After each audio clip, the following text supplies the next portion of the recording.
Hi,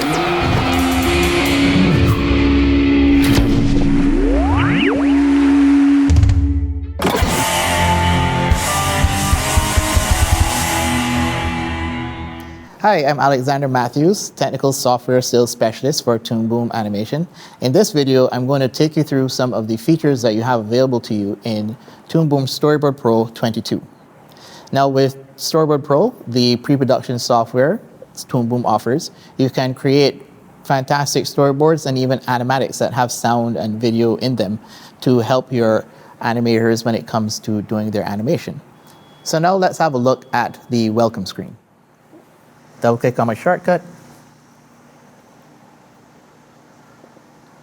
And here we have two welcome screens. On the first one, you can see that you have access to our learning tools, our What's New list, as well as the option to join our community. You can X this and have a look at the main welcome screen, which will help us to create our project. From here, you can add your project name, choose where the project will be stored on your system.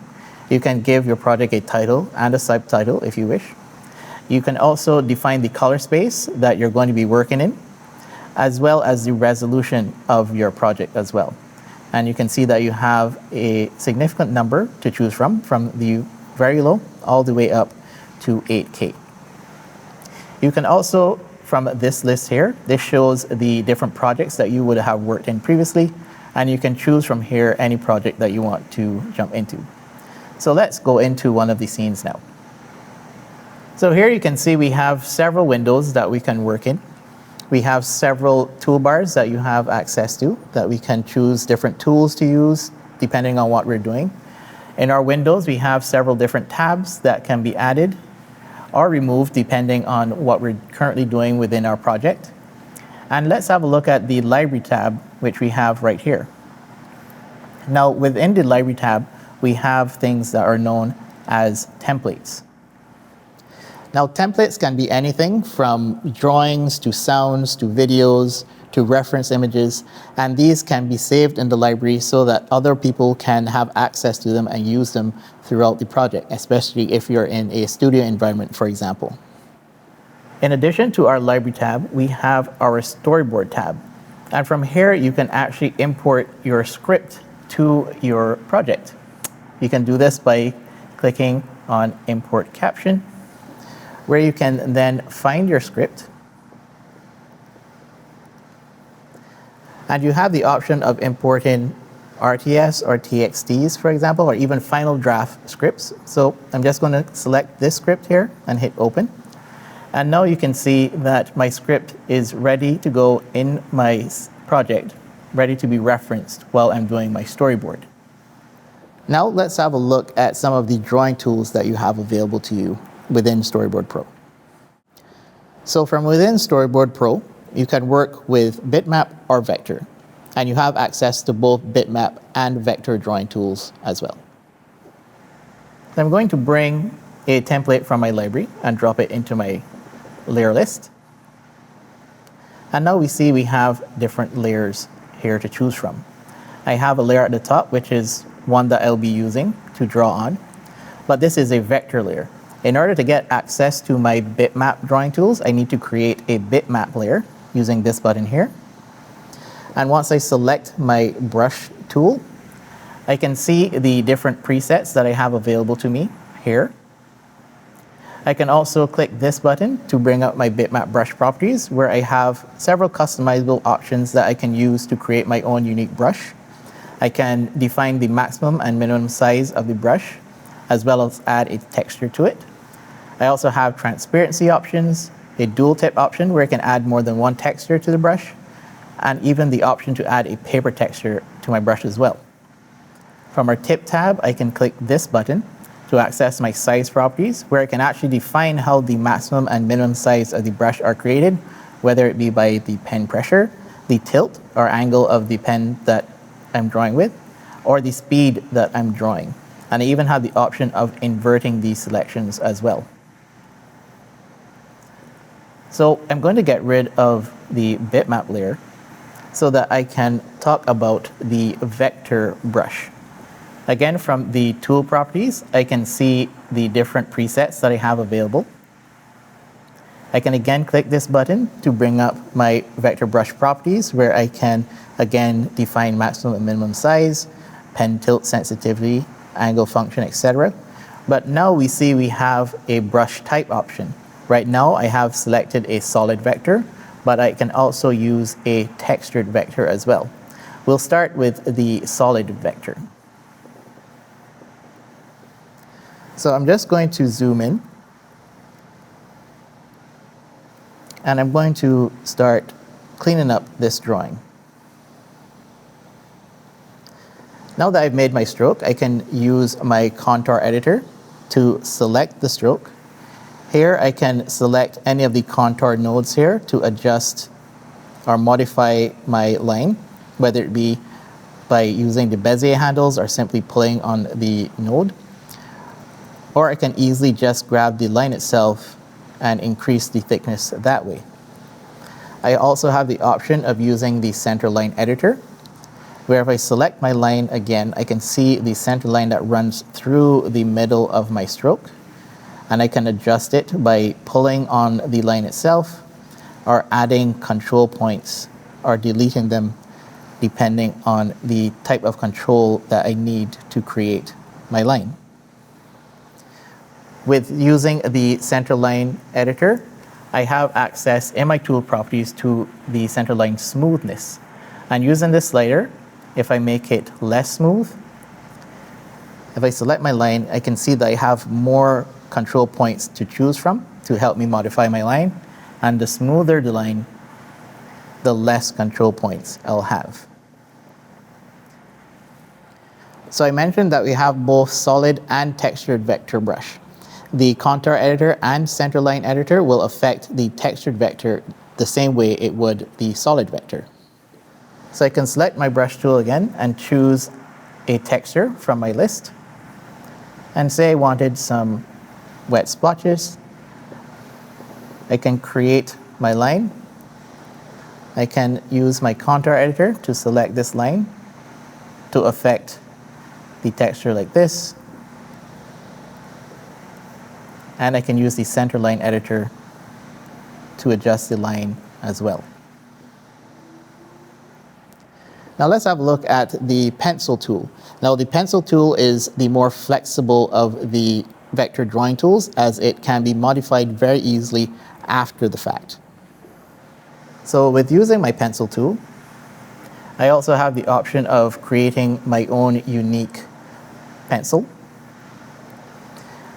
And if you have problems drawing your nice smooth lines, you can easily use one of the stabilizers that we have available. We have average and pulled string.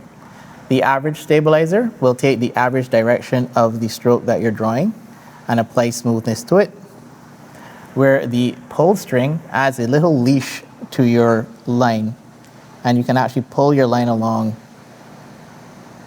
to create that nice curve that way. Now we have a new feature available to you in Storyboard Pro 22, and that is live texture preview on your pencil lines. If I select my pencil line, go into my pencil properties and select a texture, say charcoal for example, I can increase the maximum size of my brush here. And if I draw now, I can see that the texture is applied to my line in real time as I draw. This allows me to see what my line will look like while I'm drawing it. In previous versions of the software, the texture would be applied to the line after the line has been drawn. So now that we've started doing some cleanup for our character, maybe we need some reference to actually help us get the character to look on model. So we have a reference tab that you can use to add references to your project. You can easily do so by hitting this button here. And you can set your reference that you want to add and hit open. And if you have a window open on your File Explorer, you can also drag and drop directly from there. And you can even add or copy directly from your clipboard. Once you have your references in your project, you can swap between them using these buttons here.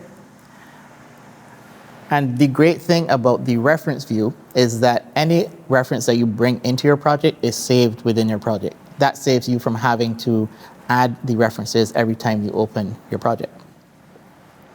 So we want to have our reference of mouse. And I'm going to zoom out a bit here. And we can have a look at another drawing tool, the line tool. Make sure I have a nice color. And with the line tool, we have different modes. We have our straight line mode, where we can draw a straight line. We have an auto-generated curve. So with this, I can easily draw my straight line, and then I can either push or pull my line to create the curve that I want, and click again to apply it. And we also have the S-curve line. I can draw my curve. I can draw my line, apply my first curve, and then my second curve. And even if it's not looking correct, I can easily go and grab my contour editor, add a contour point to my line, and adjust my line that way. And that is how quick and easy it is to create your clean drawings. Now we have another new feature to Storyboard Pro 22, and that is the mirror view. So I'm going to reset my camera here. I'm going to get rid of this layer, and I'm going to enable our clean. Now with the mirror view, we can click this button to see a mirrored image of our drawing. This allows you to step back from your composition or the character that you're drawing to make sure you're preserving the proportions or the composition of the story that you're trying to tell. You can also apply a keyboard shortcut to this tool so that it's easier to swap between the different views. And now let's have a look at another drawing tool known as the Stencil brush. So with the Stencil brush, you have two modes, the repaint brush mode and the overlay brush mode. With the repaint brush mode, you can quickly and easily repaint lines that you have already drawn. And with the overlay brush mode, you can use a layer that you have already created as a matte to add shading or highlights to your drawing. So let's start with the repaint brush mode. Right here.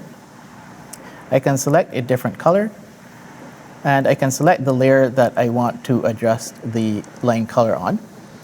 And I can start by quickly just drawing over my lines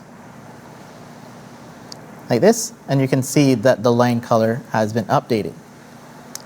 Now let's switch to the overlay brush mode, and let's have a nice shading brush. Add a nice blue color. I'll undo this, and I will select my other layer, and the overlay brush mode will reference these two layers as my matte. So when I start shading, like this, it will stay within the areas that I have referenced. I can also add a new layer, select the layers that I want to use as my matte, and I can start adding my highlight. And now that I have that, I can actually turn off and on my highlights just like this without actually affecting my other layers. So you can see how useful the Stencil brush is within Storyboard Pro. Now let's have a look at how we can import images into your project. So from within Storyboard Pro, you can import several different image formats, from flat formats such as JPGs, PNGs, and BMP files, but you can also import multi-layered files such as PSDs and maintain the layer structure of those images. You can also simply drag and drop from your library view. So let's do that. So before I do that, I'm going to create a new scene, and then I'm going to drag and drop from my library into my layer stack. And now you see I have my background to work with. A great feature within Storyboard Pro is you can actually share layers across different panels. Next, I'm going to duplicate this panel, and I'm going to do it again. And because I have shared this drawing, if I go back to my first panel here and use my brush tool with a different color, I can create a little face on my cave. And because it's shared, it will be applied to each of the other panels as well. If I did not, for example, want this layer to be attached to my previous layers, I can right-click and say unlink from shared drawing. I can select my select tool, choose by color.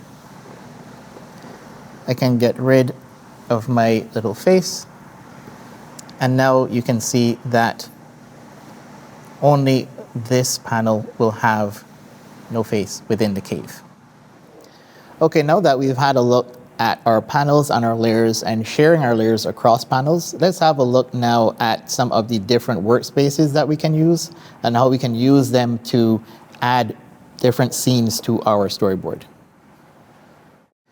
Okay, so let's have a look at some of the other workspaces that you can use to help you add scenes to your storyboard. So I'm going to select my overview workspace. And it may take a minute to switch between your workspaces. So now you can see that I have 2 scenes within my storyboard currently. And I'm going to bring in another one that was pre-done from my library. So I'm just going to click and drag.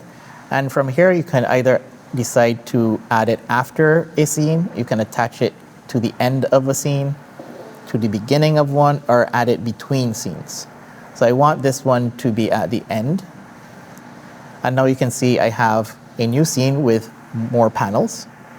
And I have another set that I want to add, and I'm going to place it between these 2 scenes here. Now we have a rename scene window that pops up, and I actually want to go ahead and renumber my scenes because I want this new scene to be scene 3. So I'm going to choose renumber scenes, and I'm going to give the new name of 3. And as you can see, it has now renumbered the other scenes that are within my project. So I hit OK. And now we have scene 1, 2, 3, 4, and 5. I can now jump to my vertical workspace. And from here, I can actually populate the caption windows that I have available to me. I can do so by typing in notes here.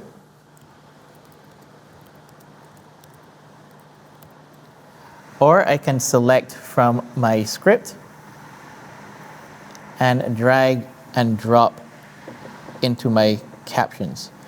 I also have the option of adding a sketch caption, where if I choose which I can create with my brush and actually draw visual notes that I want my animators or my storyboard artists to follow.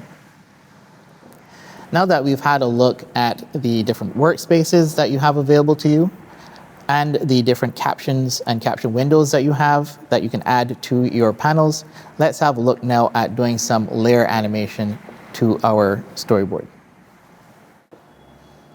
Okay, so now that we have a nice set of scenes within our storyboard, let's have a look at how we can create a multiplane effect within Storyboard Pro. Now, even though the majority of the images that you're going to be working with are going to be 2D, they do exist within a 3D space. So I can go to my stage view to show this. And from here, I can actually rotate to see that the background images actually exist on different levels of Z depth within the stage view. I can go back to my camera view, and I can pan my camera to show you the multiplane effect that has been created by our layers being at different levels within the Z depth. It's also very easy to add keyframes and camera moves to your camera if one exists in your scene already. I can select my camera tool, and I can easily add or remove keyframes from my tool properties. I can move my slider here, and I can add a keyframe. And if I zoom out, we can see the different bounding boxes which represents my cameras. So now I can zoom in, I can move my camera, and if I play back, I can see how easy it is to create a camera move within Storyboard. And now that we've had a look at how easy it is to create layer animation and camera moves within Storyboard, let's move on to look at the perspective guides and onion skinning within Storyboard Pro. Now we're going to talk about onion skinning and perspective guides within Storyboard Pro. Now when you're doing your storyboard, it's always nice to be able to see the drawings before and after the drawing that you're currently working on to help you with creating your in-betweens. So we can easily turn on our onion skins by clicking this button here. And if I go further into my scene, you can see that we have a nice view of all of the different layers within this panel. It's not very easy to determine what is what from here. So we can go to Edit, Preferences, and from our Camera tab, we can choose Lightness as Alpha. If I turn this on, I can now see that it is a lot easier to understand what is going on with my onion skins. So with Lightness as Alpha, the software recognizes darker and lighter shades of color. So darker colors will be more opaque and lighter colors will be more transparent. This really helps you when you're trying to figure out what is in your onion skin. Also, from your preferences in the Camera tab, you can decide where your onion skin will be positioned as well. Currently, it is set to underlay, and I can also change it to overlay. By clicking OK, you can see that now it is overlaid on top of my image. I can use these buttons to add or subtract the amount of onion skins that I will see. And I can use this button to toggle the selected layer only so that I can only see those specific onion skins for that layer.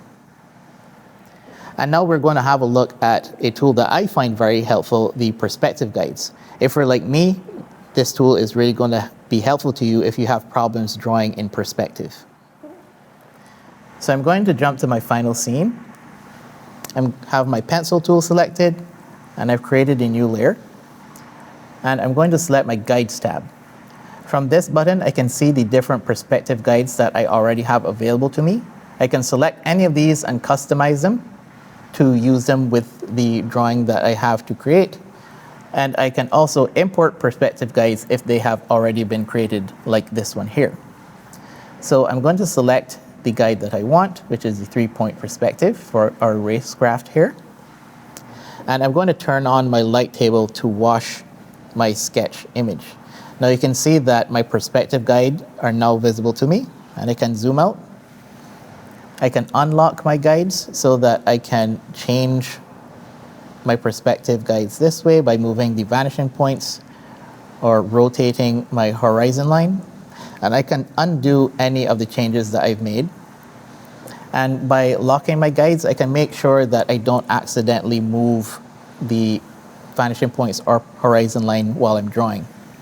I have Align to Guide selected now, so I can very easily position my cursor and start drawing my background. If I wanted to, I can unselect this. I can zoom in and add a little character here within my background freehand, and then turn this back on, and I can go ahead again and start drawing my background very quickly and very easily like this. So now that we've had a look at our onion skins and perspective guides, let's have a look at working with 3D within Storyboard Pro 22. Now, even though in Storyboard Pro you'll be primarily working with 2D images, you can also work with 3D within your projects. So let's have a look at that. Now, as you can see here, we have both 2D images and a 3D model within our project. And if I can hit play, we can see how they interact. It will render it.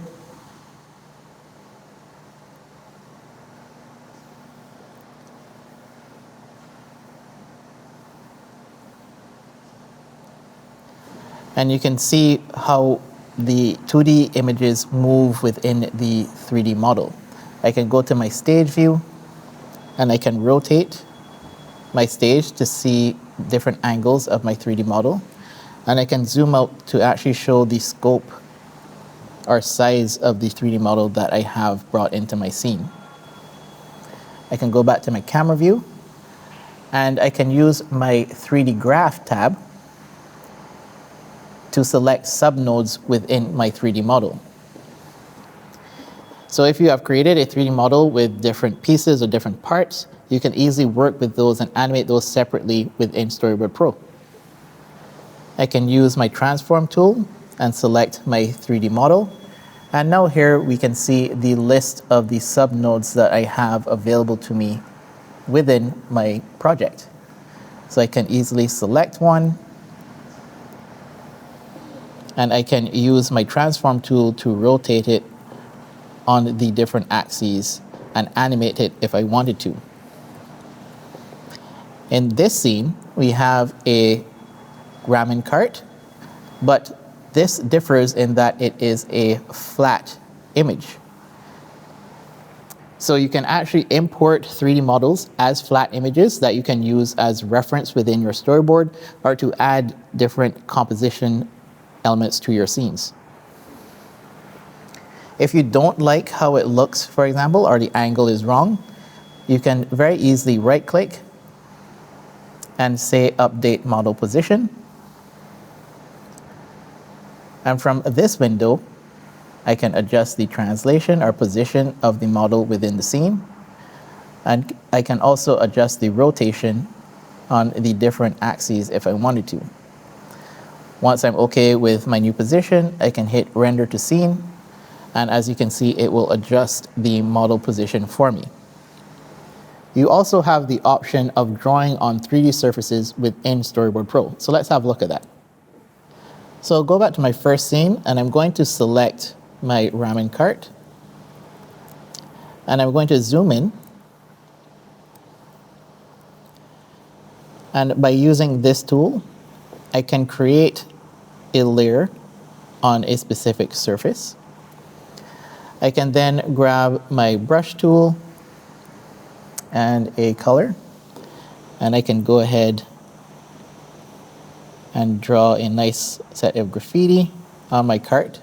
And don't worry, it might look like it's clipping right now, but then I can grab my transform tool, go to my tool properties, and by using this button, I can go into my stage view and I can zoom in on my 2D drawing, and I can adjust its position within the 3D space so that now when I rotate, we can see that it is attached to that surface and it will move with the angle of the rotation and update as I pan within my 3D model.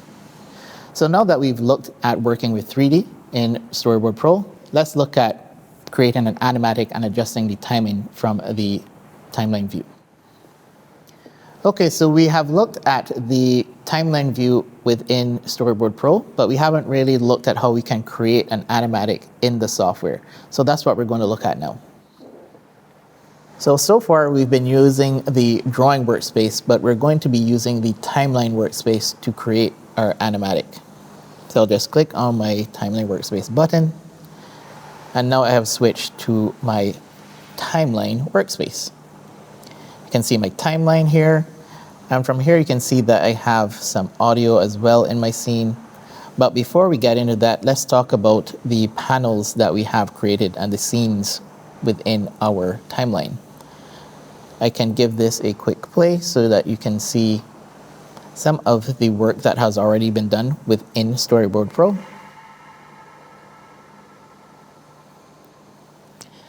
And from your timeline, you can select your scenes or panels. You can adjust the panel length. You can move the panels anywhere within your scene, like this. You can also add transitions between scenes, as well as adding markers to your timeline so that you can mark specific areas that need to be worked on. And you can also turn on ripple markers so that these markers will move with the scene length or scene adjustments. We also have a Playback tab, which we can add from our tab list. So what the Playback tab does, it renders and saves a cache of the animatic that you have created so that you can see what it looks like on final render. You can even put this Playback tab on a different screen that has all of the color space and resolution that you want the final output to be in, and you can view it from there as well. So you will see a red and a green bar running across the top of our timeline here. The green represents rendered scenes, and the red represents unrendered areas of the playback. You can also choose to auto-update your playback, and the great thing about this is that only the red areas of that bar will be the areas that will be re-rendered on playback, saving you time and not having to re-render everything that you have created on your storyboard or animatic. You can also add pre-rendered video to your animatic, and you can do this by right-clicking here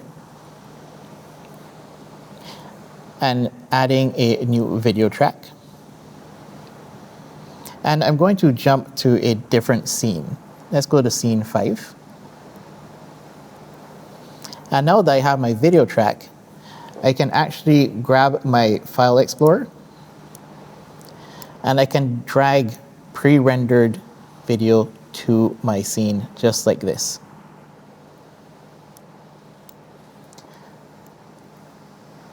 I can move it along my timeline. And if I hit play, we'll get the auto update of our playback. And you can see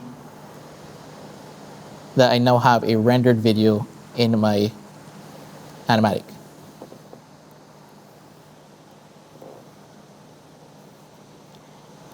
If I jump back here and I turn my sound on,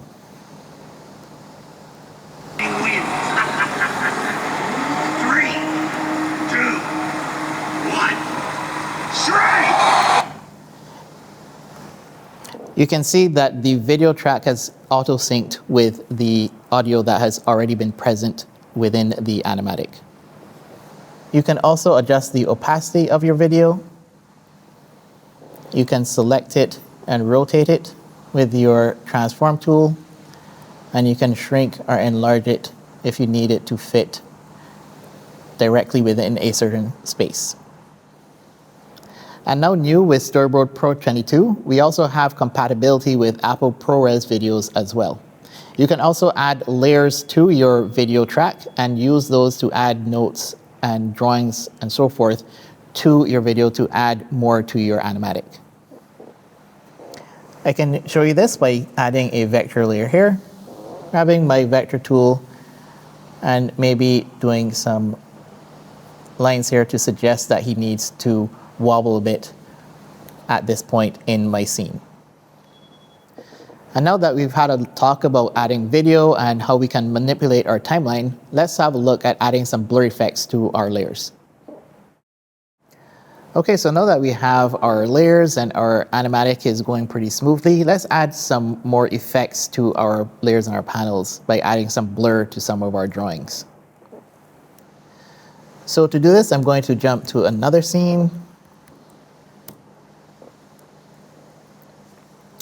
And I'm going to go to this panel now. And we're going to go to this panel here. I want to add some blur to his hand. And I can do this by right-clicking and apply effect. Now you can see that we have the option of a blur, a radial zoom blur, or a directional blur.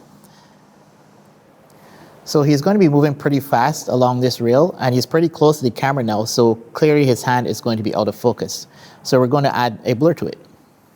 I'm going to add a simple blur. And from this window, we can actually preview the blur that will be added to our layer before we actually apply it. So this may be a bit too much for me, so I'm going to adjust the radius by half. And then I'm going to hit OK to apply it. Now this window will pop up, letting you know that it will be converted to a bitmap layer if the layer that you were applying the blur to was in fact vector. So you can hit OK. And now I have a blur applied to my layer. And it's that easy.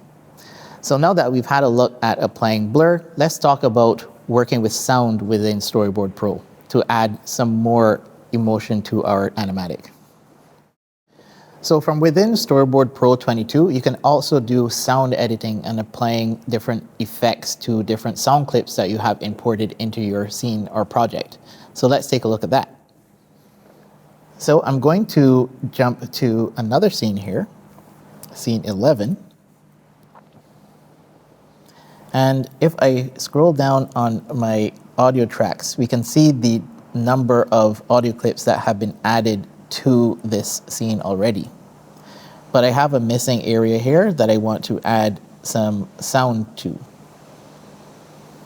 So I can easily do that from grabbing some sound from my library or importing it from my file menu. So I'm just going to grab my Duke Tunnel Rough and drag it onto my timeline right here. I can now move this around like this, and I can line it up with my panels very easily. And what I can also do is I can right click and I can set the color so it matches the panels that I want it to be connected to. And I can also select both my panel and my audio clip and say link clips to panel by right clicking. And now wherever this panel goes, the audio track will follow. So that's a great way that you can make sure that your tracks will always stay with the scenes that they are meant to be with. From your timeline, you can also right click on your clip to show its waveform. You can show the volume levels. And with this on, we can see that we have a little controller here to control the volume of the clip. We can also add keyframes to this volume so that we can add an increase or decrease over time. And with our effects stack, we can actually add different effects to our audio clips as well by clicking this button here. But let's hear how it sounds currently.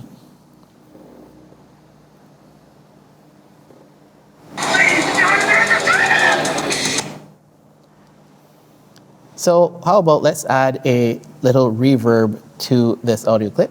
I click here and click on reverb.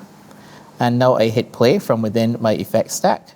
Ladies and gentlemen, they're at the tunnel! Ladies and gentlemen, they're at the tunnel! And if I wanted to, I can add multiple effects to this one clip. I can add a pitch shift. I can increase or decrease the volume as well, all from within my effects stack. So new to Storyboard Pro 22, we have the addition of our audio levels tab, which will show you the left and right audio channels of your clip. We can see this window right here. And if I play my animation,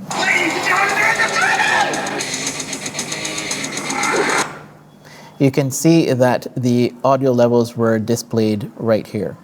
And you can see when they're going into the red or if they were a bit too low. You also have the option of viewing static peaks and dynamic peaks. With dynamic peaks, when it plays, you can see that the white line indicates. With dynamic peaks, you can see that the white line indicator will shift depending on the volume of your channels over time. You also have the option of choosing static peaks. So I can right click again and choose static peaks. If I run back and I hit play,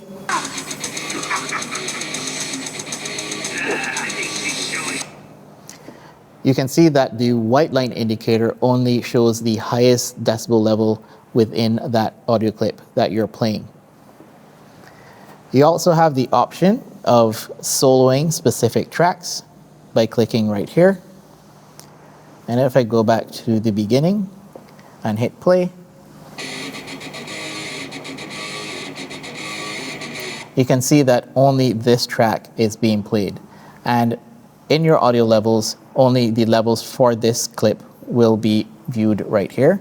And depending on whether you use your playback toolbar or your play button from your effect stack, it will always show the audio levels from within the window.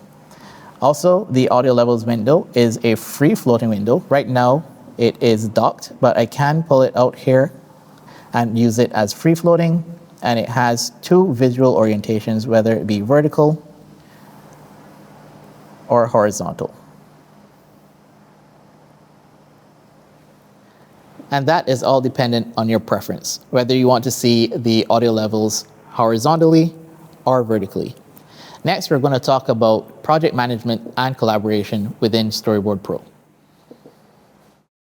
So when you're creating your storyboards, you may have more than one storyboard artist working on different parts of that storyboard. And you may want to only have one storyboard file for final export. But you want to be able to split up that storyboard and give those different pieces to different people. With project management in Storyboard Pro, you're easily able to track these exported or split scenes from within the software. So let's have a look at how you can do that. So let's find a good scene to extract from our storyboard. So if I scrub this scene here, we can see that something is going on with his eye here. And then his final expression, maybe I don't like this. So what I'm going to do is I'm going to select the panels that I want. I'm going to go into my project management tab, and I'm going to click extract. It will let me know that my project needs to be saved, and I hit yes. And now I can select the scenes that I wish to extract from my storyboard. So I'm going to scroll down and make sure that scene 23 has been selected. And I'm going to click extract selected scenes. But I'm going to make sure that I'm linking those extracted scenes to this project. I'm going to hit extract. And then I'm going to find a place to save these extracted scenes. And I'm going to create a new folder called extract so I can easily locate it. I'm going to hit save and OK. And now you can see that it has been added to my project management list. Now I can go and find my scene. And I can open it. And you can see that only the extracted scenes and panels have been added to this extracted scene. Now I want to update this last panel here. I want to change his expression. So I'm going to add a vector layer. I'm going to jump to my tool properties to increase my vector brush. And I have a nice black color here, and I'm going to just make him a little angrier that his eye was sparking in the previous scene.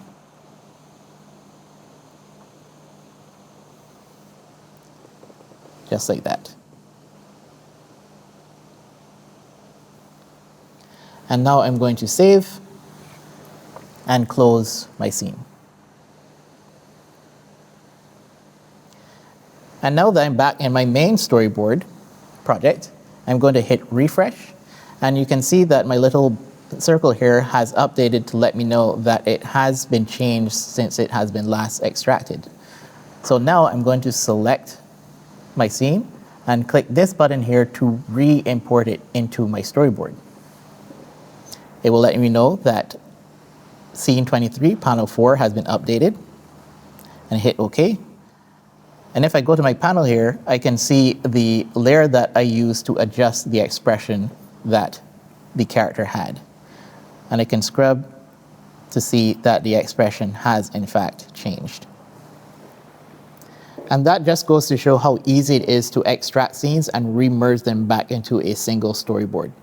So now that we have done all of these things, we need to talk about export. So let's have a look at it. Okay, so we've looked at quite a few things. We've looked at adding layer animation and blur effects to layers. We've looked at adding video and working with audio within Storyboard Pro 22. Now let's talk about exporting and what formats you can export to. We can go to File, Export, to view our export list. You can see that we can export to bitmap, layout, we can export current images, export to CSV, to EDL, AAF, and XML files.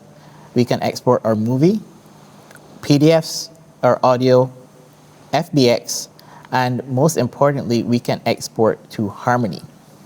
So the great thing about Storyboard Pro 22 and Harmony 22 is that they have very close integration. So you can actually export your storyboard scenes as Harmony scene files with all of the information already within those files. That makes it easy for your animators to begin animating right away. So you also have the option of confirmation within Storyboard Pro when we're talking about exporting your project. You can export the whole project or selected panels or tracked panels from within your project. So with confirmation, you can export your project or selected scenes and panels as XML or AAF format, which can then be imported into programs such as Final Cut Pro or Adobe Premiere. These softwares will recreate your storyboard or animatic. You can do edits, export from there, and then re-import them into Storyboard to continue working on your animatic as well. It's also important to know that when exporting to a movie, new to Storyboard Pro 22, when exporting to QuickTime ProRes, it now has the compatibility with Apple ProRes 4444 as well as 422. Another thing to note about confirmation exports is that it will render videos and transparent BGs as well. And that pretty much covers the export options that you have available to you with Storyboard Pro 22. If you have any further questions or need any further information, please visit www.toonboom.com or go to our YouTube channel for more helpful videos. Thanks for watching.